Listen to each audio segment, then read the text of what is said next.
Hello everybody, welcome back to the Stiff Upper Lip podcast. After last week's bumper episode, we're going to bring it right down to earth and do something a little bit more grounded with some NFL related chatting this week. But good to know that Paulie Mystico already has a big story on the go, and that is that Bryce Young got benched. But before we even get into any of that, let's see who's here. Starting to the right of my window, in the exact same shirt as his compatriot, it's Mr. Max Saito. How you doing, Max? Yeah, not too bad, mate. Thank you. Cracking open a nice cold one.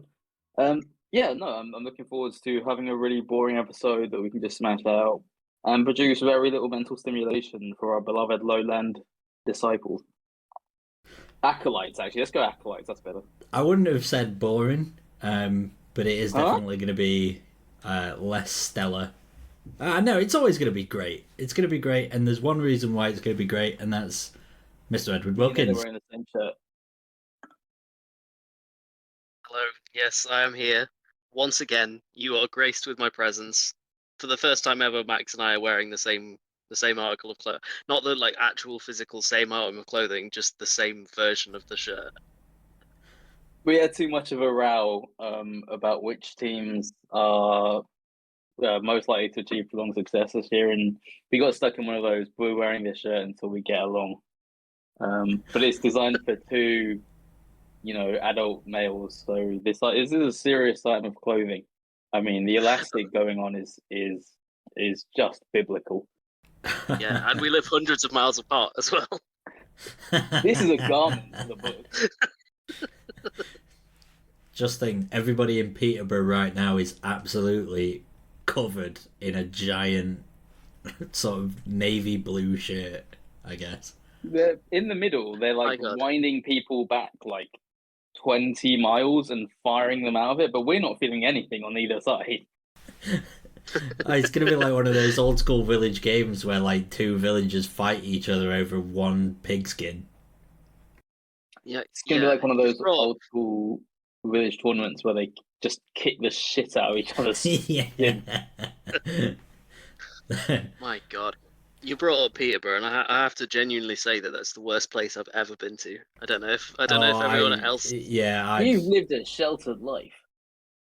I know. What do you Max, mean? No, Max. In fairness, Peterborough is. I don't care where else you've been. I've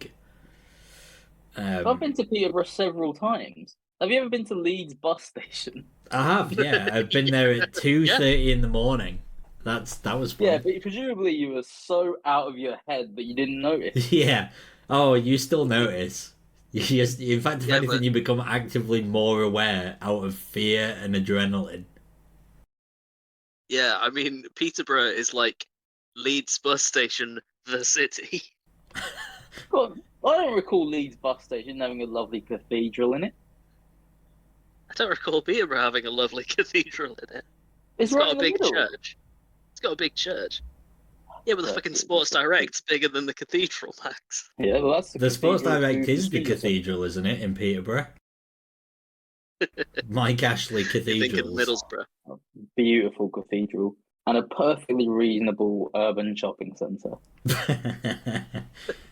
My favourite, to be fair, I've only ever been to Peterborough for football reasons, and I'll say one thing is that Peterborough's ground is one of the sort of stranger ones that I've been to, because it's two stands are lovely, and then the other one is kind of outdated, and then the fourth one, where the away fans sit, is like a wooden shack with the worst possible conditions that you've ever seen. It's the sort of place that you'd have expected to have burned down. And to be honest, it might as well have done, because functionally, it serves the same purpose. Shit hole. If you look up Peterborough Cathedral on Google, you get some information. Number of spires 2. Dean Chris Dallaston, organists, Christopher Strange, organist. So the position of organ scholar is vacant. Also says it was opened in 1238, but when you open the Wikipedia page for the architect, a man called John Loughborough Pearson. Ironic. It says he was born in 1817, so I don't really know what's going on there. Maybe it had some additional works done by John Loughborough. Oh, yeah. Like all celebrities. I think this one goes all the way to the top. Oh yeah, right. We're gonna crack on then with what we're gonna be talking about here. But first of all, I sort of briefly alluded to it, and everybody else I think has had the opportunity to digest it, but we've not. And I think that there's opportunity here for a little bit of discussion. Bryce Young benched 2 weeks into the second season of his NFL career for Andy Dalton. Feels fitting, but also still a surprise anyway, given just how quickly on it actually is. Once you take a guy out of the lineup, you can't really go putting him back in and expect great success. You can, but it's the sort of thing that really shittily run and coach teams do. Although I don't, when it's a team like this, it's like Pagano's got back on the black tar. It's just a train with no sane driver. I mean, I feel sorry almost for everyone involved because there's no direction. It makes no sense, and it's yet another instance of a hedge fund finance bro ruining something they have no business being involved in. Yeah, what he said. I have precious little to add, other than I think that, you know, last year's number 1 overall pick, he's salvageable, but he needs to get out of Dodge right now. You're saying someone should trade for him? I am now. I never thought they'd bench him. Never in a million years did I think they'd bench him. So now they have. Yeah, like he owes the Panthers nothing. He should actively force a trade out. So the only other thing that I've got to add to this is it really puts it into perspective that the trade is so incredibly lopsided that these were the terms of the trade and what they turned into. So in return for Bryce Young benched 18 games into his NFL career by Carolina, Chicago received the 9th overall pick in 2023, which they traded down 1 slot and selected Darnell Wright, who hasn't really panned out so far. Doesn't matter. They received the number 61 overall pick, which turned into Tyreek Stevenson, who feels like an all-pro already. They got the 2024 first round pick that turned into Caleb Williams. They got next year's Panthers second round pick, which will probably be pick 33, and they also got DJ Moore. I think as a whole, the Bears, it already looked like the Bears fleeced pretty hard with that, but you could still at least say the Panthers were looking to get something that's incredibly difficult to ascertain, and that is a franchise quarterback. But the fact that they've benched him 18 games in, and they might be heading to trading him for like a late 5th at most. Pennies on the dollar, yeah. Pretty tough reading. It's a good job that David Tepper has a strong heart and is immune to criticism, because boy howdy, that's the sort of thing that'd kill a man. So, I mean, obviously it's a bit of a speculative exercise, but are we all sort of like thinking the same places where Bryce Young could crop up? Yeah, we're the places that we said last week. The places that they'll get but the team that trades for him, media darlings, will get a bunch of credit for taking him out, like the Rams or Dolphins. I mean, both Eagles. QB needy teams now. Well, the Eagles have already got 3 guys, and they're already trying to ship one of them out apparently to the Dolphins in Kenny Pickett. So that's. So you could say they have 2 guys. Yeah. Pretty much. Yeah, it's tricky. It's definitely one of those. Is Carson Strong the 3rd guy in this? No, I think Tanner McKee is the 3rd guy. So because they did draft Carson Strong as well, didn't they? Yeah, enough Carson Strong, Tanner McKee chat. I'm gonna draw a line under the sand here. The first abbot of Peterborough was a man called Sexwolf. Between the Sex years Wolf. of approximately 654 and 676. Yeah, it's probably Sexwolf or Sax Wolf, meaning dagger wolf or Saxon wolf, possibly. I feel like this And episode's going to speaking be of entirely. Oh my god. Yeah, we'll do it. Let's come on to the over-unders. So last year we did it so that I think all four of us went around the horn, gave a little bit of a spiel about what we think and seeing how it all went and whatnot.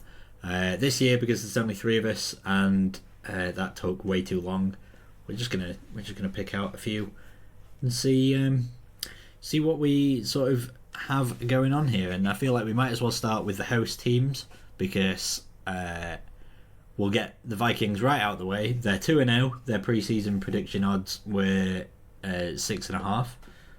They look pretty good for that so far, and we've all gone comfortably over.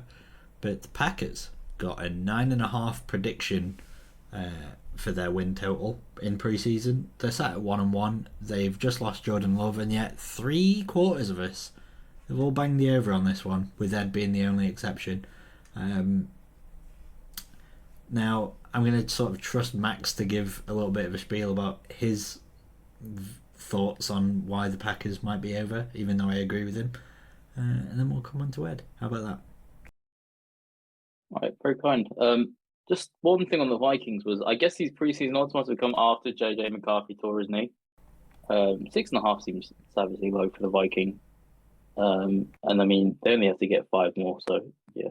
Pretty easy. I think that they were from Really exactly low a month ago. So if JJ McCarthy did his knee in by August week 1 of 18th, preseason.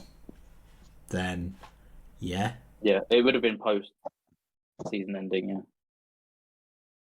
yeah. That's easy. With regards to the Packers, I'm 9.5 is quite high. The one thing I thought going through all these was that a lot of them are pretty much right on the line, where you can see it being half a game over or half a game under quite easily, which I guess is the point. Yeah. With the Packers, I thought the game they had against the Colts, if you go back and watch it, someone put it as, which I felt was quite a nice way to put it. It was a 26-3 beatdown wearing a 16-10 games clothing.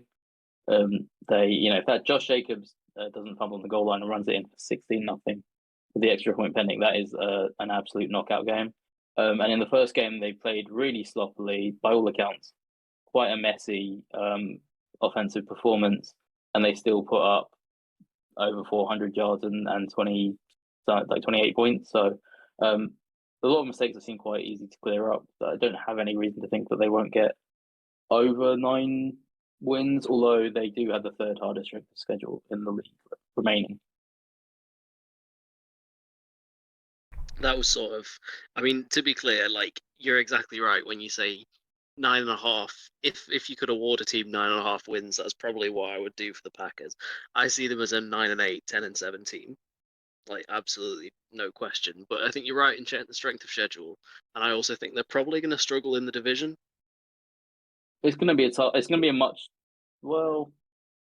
to be a tougher division than I thought? Because I actually thought it was going to be a really tough division, so it might even be easier than I thought it was going to be, but which would still be quite tough. I think the Vikings are not going to be an easy out at all. I can see them splitting that. I can see them easily splitting or losing both against the Lions, but I would expect them, based on this evidence, to sweep the Bears, although the Bears do tend to get a lot better as the season goes on after normally quite abject starts. So yeah, I could see them dropping 4 in the division. I think I probably would have gone under if they'd lost that game against the Colts. But it was a big win, and with Will Levis's Titans coming up next, and Jordan Love quite possibly being back for that, or for the Vikings game in Week 4, that did tip it over for me. Yeah, I was thinking regarding the Jordan Love injury being close, and the fact that they already won maybe what might end up being the only game that they play without him. But even then, I think that they can sort of trust it. Speaking of the Titans, I am going to move us over to the Titans just quickly, and then we'll sort of come back around, because I thought it might have been a good point to jump in. So I've sort of highlighted like a handful of these that I think are interesting, of how only one of us have picked one way or the other. and the Titans being one of them. So they were predicted in preseason at 6.5. They have currently a record of 0-2, and Ed, Sam, and Max all went for the under on that one.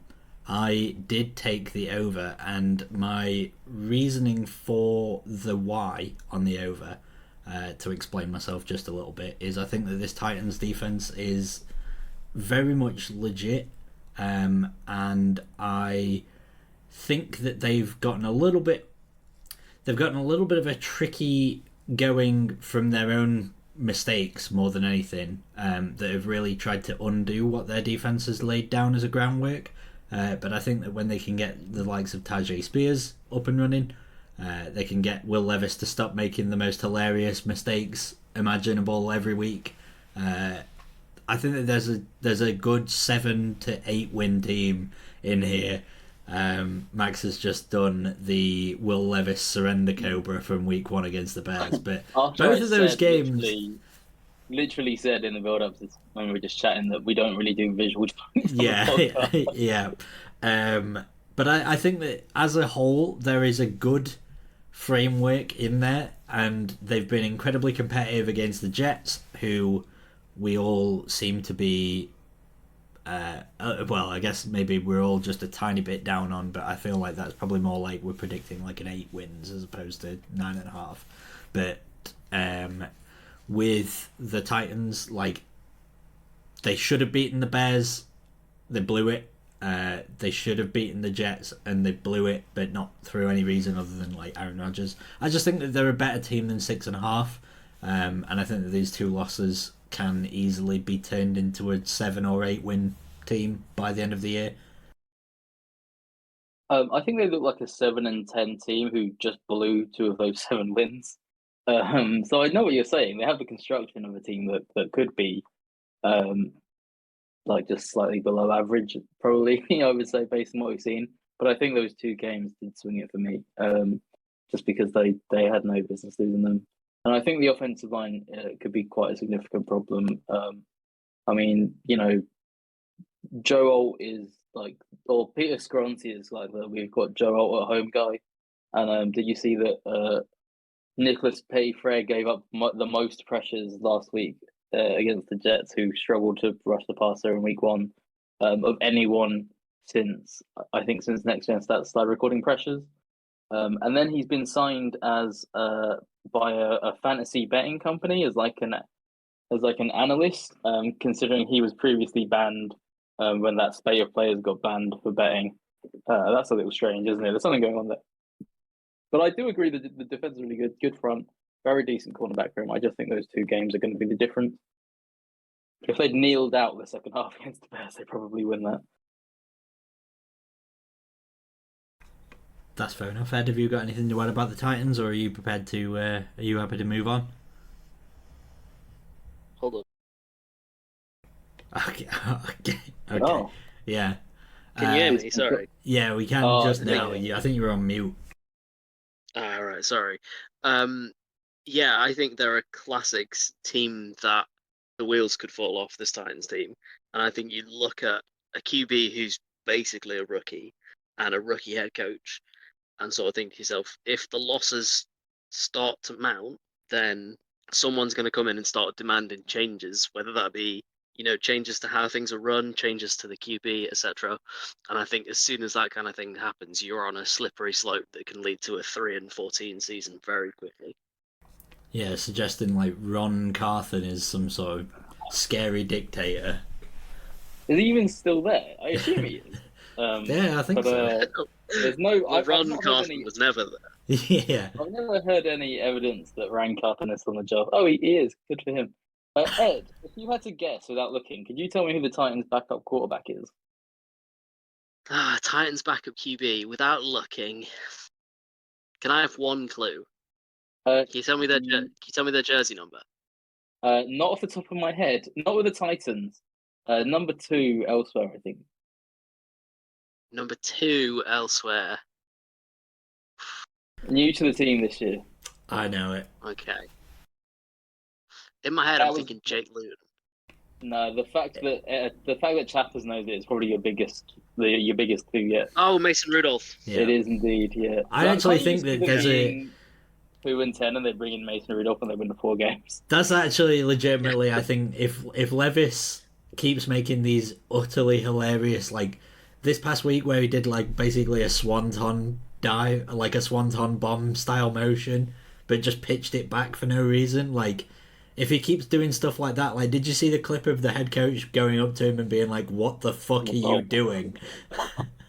Yeah, Brilliant. If he keeps doing that, then Mason Rudolph's going to come in relief, and I see Mason Rudolph being a mid to high tier backup, which is better than some of these teams as starters right now. Bonus. I like Ty Spears. Same. I was going to say this Titans discussion is longer than it has any right in being, but then I thought about it. When else are we going to discuss them this year? They might as well. Yeah, they're literally never going to get talked about again, I don't think. So we might as well get them out of the way now. We'll get back to them in week 17 in our penultimate podcast of the year when we say, wow, Mason Rudolph's on this 4-game winning streak. It's a shame they were out of playoff contention in week 10. When the season starts, of course. Hey. All right, we'll swing it back on then to host teams. Sort of fairly unanimous when it came to the Giants. I know Sam's not here. We all said that they'd be under the 6.5, and with good reason. They look like crap. So we'll swiftly move on to the 2-0 Pittsburgh Steelers, where... Can I just have one word on the Giants? Yeah, sure. Say a few. One sentence on just. I actually thought that they didn't play that badly against Commanders. They probably would have won if the kicker didn't get hurt. And I think the Commanders are probably going to be a lower middle of the pack team. So I actually thought 6 or 7 would be about right, but the fact that they lost that again for me pushed it to under. There's nothing that tells me better that you might be slightly changing how you're thinking, because you said under 6.5 for the Commanders. Oh shit! That's funny though. So, yeah, that's fair. I think for me, obviously the key strength of the Giants is the pass rush. Burns, Thibodeau, and Dexter Lawrence, and the problem with that is they're not doing a lot. And when you're always chasing games, your pass rush is like one of the least important aspects of the game. It's a reverse pin your ears back situation. It's a pin your ears forwards. Wake up. Couldn't have put it better myself. All right, well, we'll move on then to the 2-0 Pittsburgh Steelers. Preseason odds should be no surprise to anyone if they've been watching the last 10 years, 15 years, that 8.5 was the mark. And we've all said the over, apart from Ed, who took the under. I'm trying to be spicy. What, sorry? Just trying to be spicy. Yeah. I think I was just trying to be spicy. Yeah, probably just doing something that wasn't picking the 9-win season. That's entirely fair. I'm happy to move back off of them. I've not highlighted them as a team. I just thought I'd round off the host teams. I think that the Steelers' winning record under Mike Tomlin is an absolute monolith, and is this the most like monolith from 2000 Space Odyssey that makes you want to like club each other's heads in? Yeah, no further comment. Yeah, fair enough. No, I think the Steelers. I'd like to give the Steelers some credit. I think they'll probably be a decent team. 10 wins. I think they'll probably upset the apple cart in the division with a few of these so-called big boys who are well fancied, like the Ravens and Bengals. I'm sure you have some joyful experiences in the division. I'd like to see what they look like if Russell Wilson is going to come back, because I don't know if I see them as a deep playoff threat with Justin Fields in there at the moment. The offense seems like it's kind of limited in terms of its ceiling. I think it's been effective. I'd like to see what Russell Wilson could do. I wouldn't be surprised if he looks a lot better than he did in Denver. I wouldn't be surprised if he's completely washed. But I would be surprised if they had a losing record either way.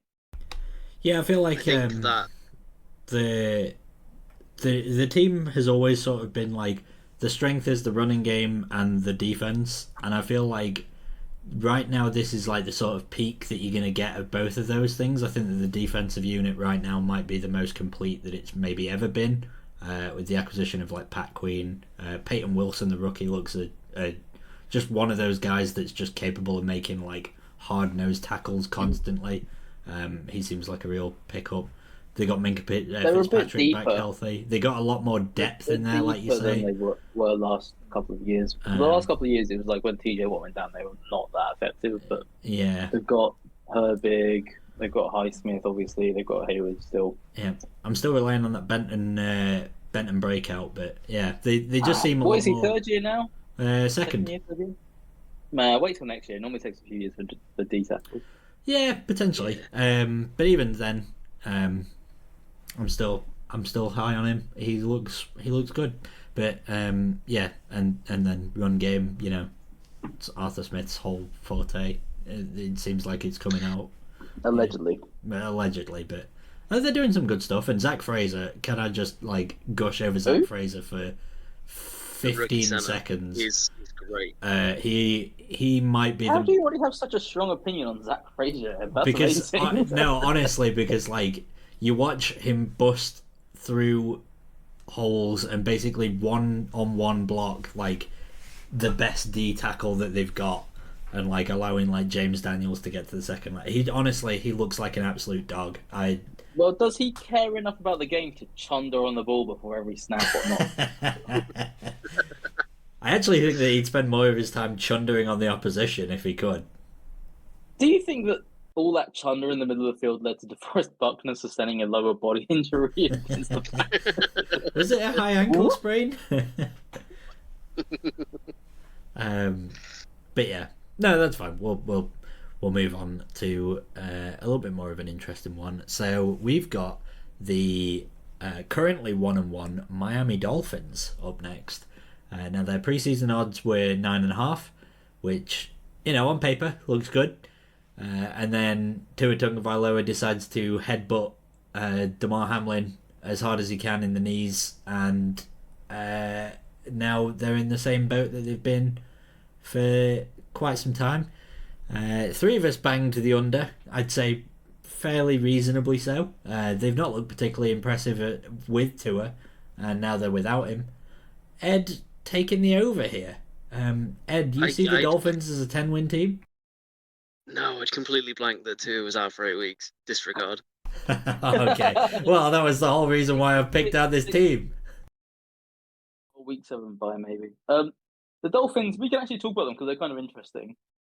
They really went away from the passing game. The last one was a bit of that last game was a bit of a weather game. It looked quite miserable, so that's maybe not a surprise.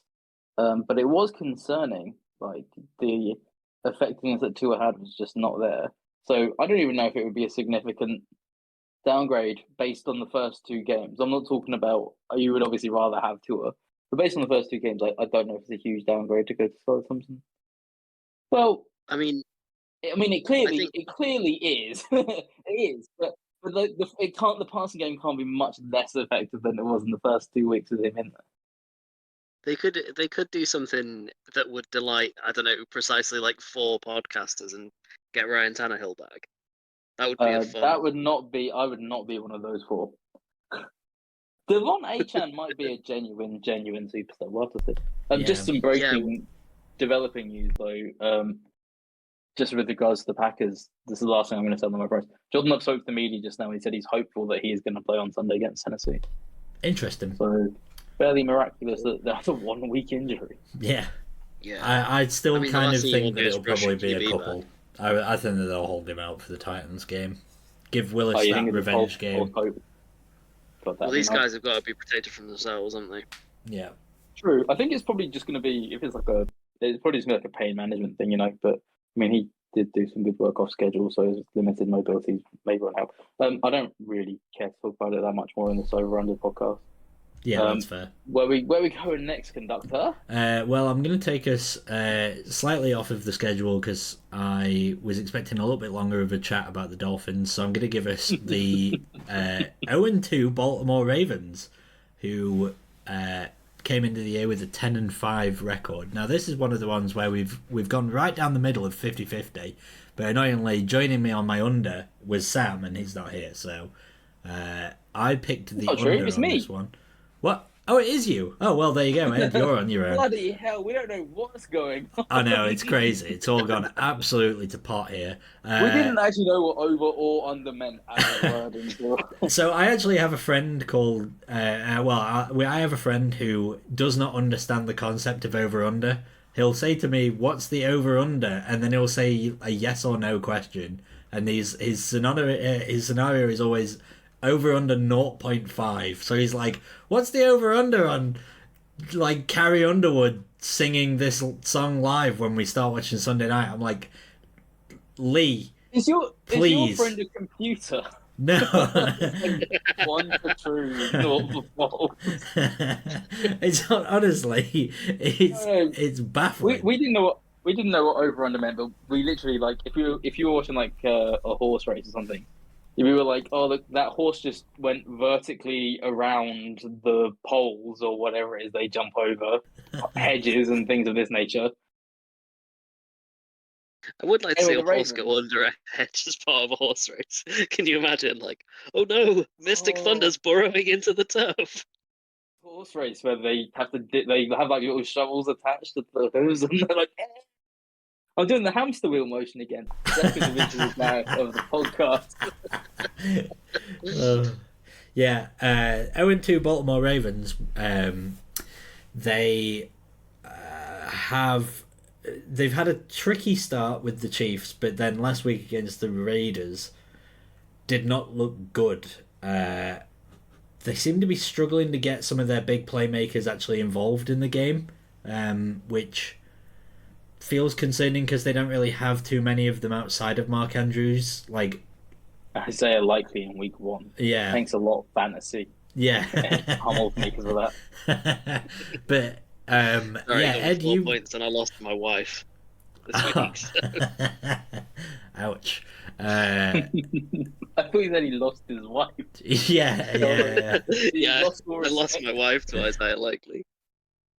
No, like I've had enough of this now. But yeah, for me, this was another one as long as possible. For me, this was another one where I kind of thought it was on the verge, but the fact that they dropped that last game, I would want to say that was an inexplicable loss to the Raiders, but it's actually kind of AFC North heritage to lose a couple of these games every year. Yeah. Just like inexplicably, again, it is explicable. Explicably losing against a team who are theoretically much worse than you, or even like imperially proven to be much worse than you, because you just forgot to win. 10.5 is a high mark as well. It is a high mark. It is, yeah. That was my thinking as well. Is like if they were 1-1, then I probably would have taken the over on this one. But yeah, high bar to clear, especially because they can't beat the Steelers, so that's another 2 losses. They'd only have a couple games really to then drop to stay over that. You may think that I'm taking a shot there. I really am not. They should beat them more than they do. They just don't. So I factored that in as well. Little dig there. Is that the other game where they play down to the opposition? Yeah, maybe. They've been playing down to him a hell of a lot. Yeah, I mean, I went for the over just because if there's a team that I trust to right the ship, it's Baltimore. But then I guess they are maybe they just had like 2 banana skins out of the gate. Yeah, I mean, can you really call like the Chiefs on the road as a banana skin? Probably not, but the Raiders definitely is, right? That's more like well, Chiefs on the road is more of a circular sword than a banana skin. Yeah. Yeah.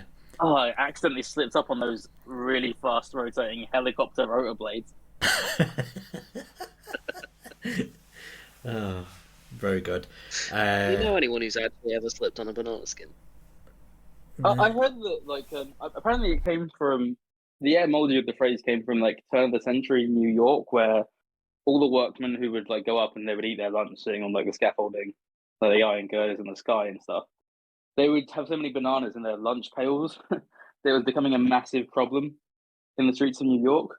So I don't know whether people were slipping over one banana peel or like several feet deep because New Yorkers are pigs who throw it in the street or whatever. But so I've heard. It's time for Max's etymologies minute. Yeah. Etymology corner, and also the opportunity to dunk on New Yorkers. The best etymology corner is if you ever go to this is really crass. We're recording this like quite late at night after the watershed, so if you're listening to this in the morning, that's your own problem. One of the best etymologies is if you go to a place in the UK and there's like a little rundown street in the town centre called like Grape Lane or something like that. Apparently there used to be, so you know how in the UK town centres you'll have like Baker Street or like Fletcher Street, and it's named after the businesses that were operating on that street. Apparently in medieval England there used to be a lot of places called something like Grope Cunt Lane. Sorry for the way I pronounced that, it's quite horrible. And then around sometime in like the 1700s they came to their senses and were like, oh god, renamed a bunch of them to Grape Lane. So there's a little fun fact for you. So that's I don't know whether or not any of that will go in, just because of how disgusting we're gonna it lose sounded. our advertiser money. Tom, can you just Google Grape Lane plus Peterborough, please? I'm gonna have to rename the entire podcast the Grape Lane of Peterborough, aren't I? Oh no, every lane in Peterborough is Grape Lane. Grape Lane, York. It's in York. York. God, that makes sense. Yeah. Grape Lane seen from Swinegate. God, when you think about the etymology, that's quite horrendous. Yeah, it's on the corner of Swinegate and jeez. Let's move on, please. We're going to move to the 0-2 Los Angeles Rams next, who came in with an 8.5 over-under prediction on the season odds. These odds all come from a reputable betting company that Amon-Ra St. Brown definitely doesn't use. So if you're out there, NFL players, do not use these. You might get suspended.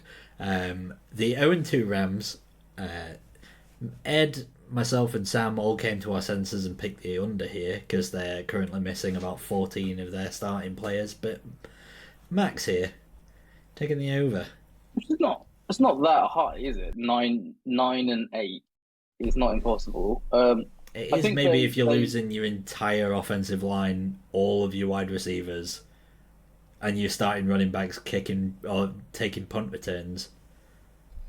Yeah, but at the same time, the Rams are one of the most proven teams in the NFL. I think they've got a really good track record of being a winning team. Their floor isn't that low, so I like my chances. And you have to be a little bit spicy with some of these.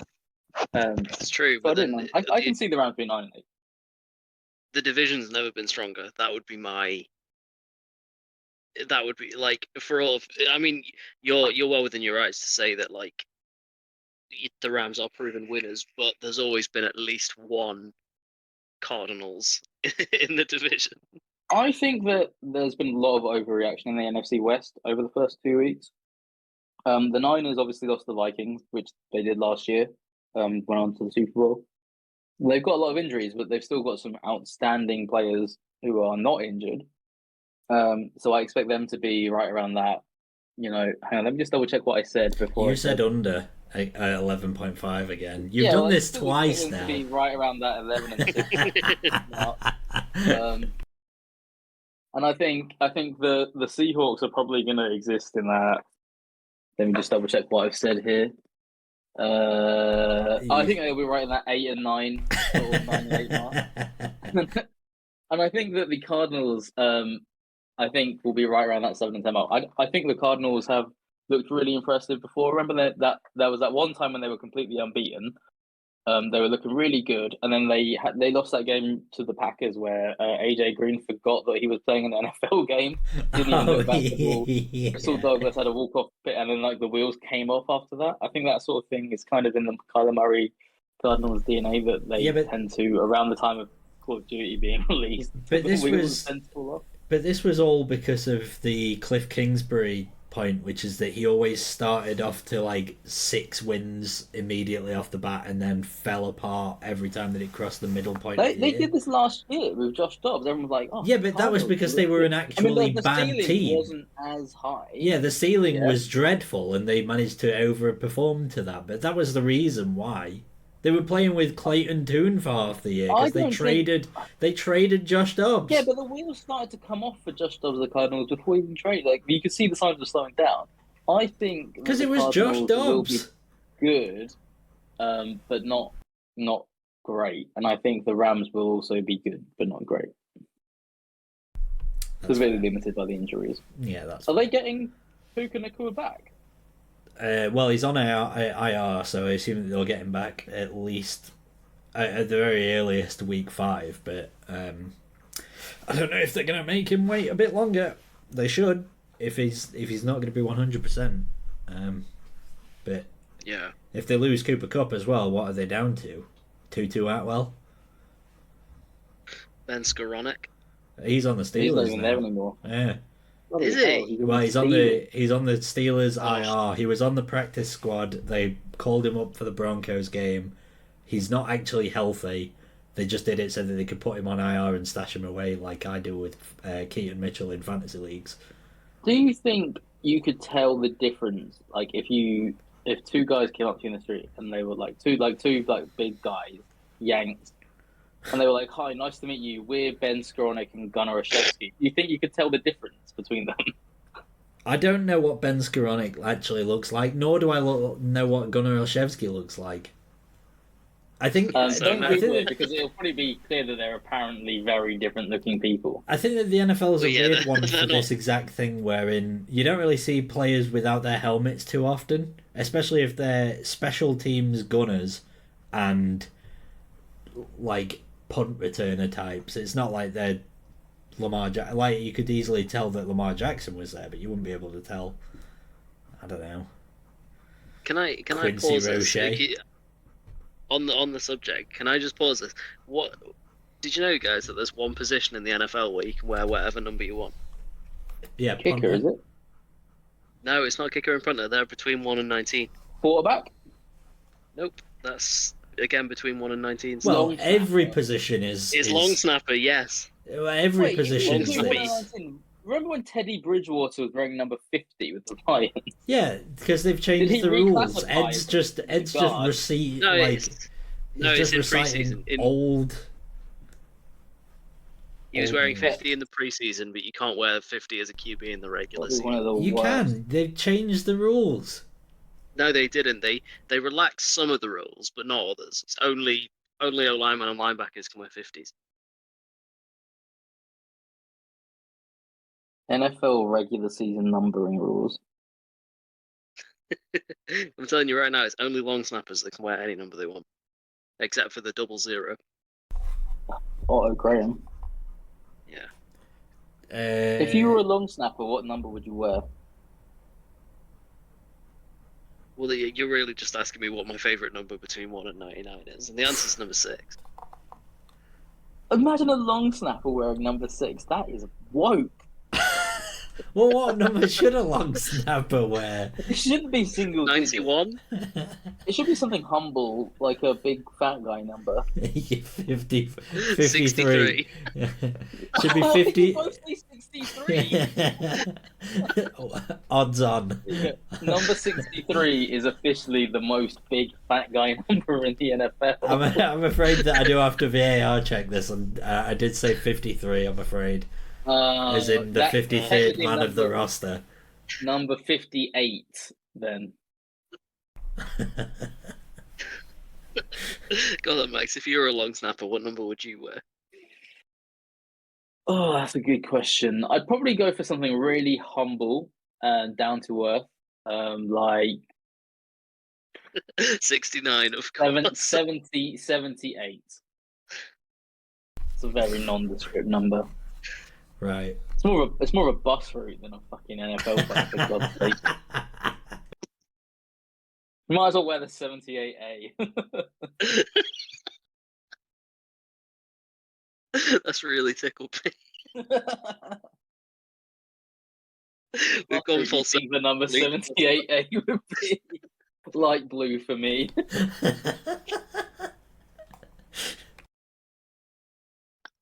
It's absolutely a first bus, isn't it? 78A.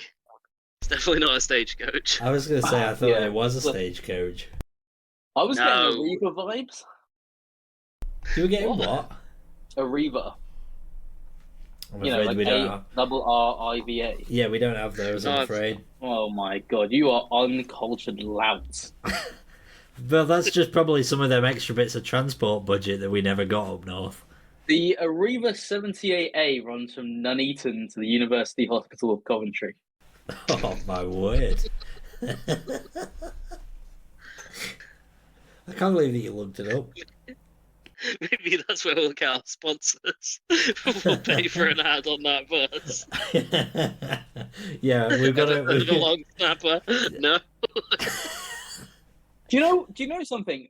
If the four of us wanted to band together like 80 quid each, we could become match day sponsors for Chelmsford City Football Club and get our sponsorship in the program, like a full page write up on the front of the program, and get PA announcements.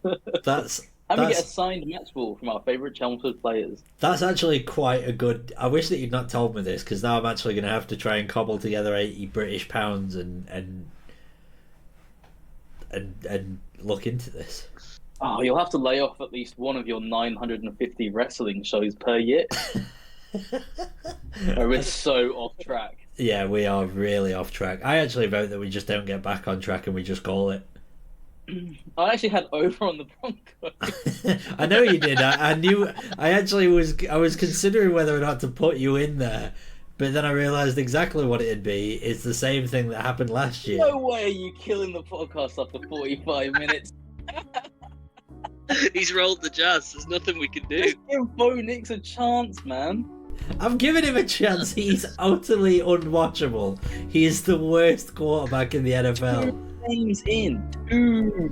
Yeah, and usually 2 games in, there's something to hold on to. But he had a good offensive line situation and apparently a good coach, and neither of those have helped him in any way. His picks have been dreadful. God. Oh my god. Okay, Who was who that was the first last name again? QB you can remember with an X in their name? The Seahawks. The last QB with an X in their name. Paxton Abel Lynch. Xavier, who was not the quarterback. Paxton Lynch. Paxton Lynch. You know, one of the many Denver QBs to flame out.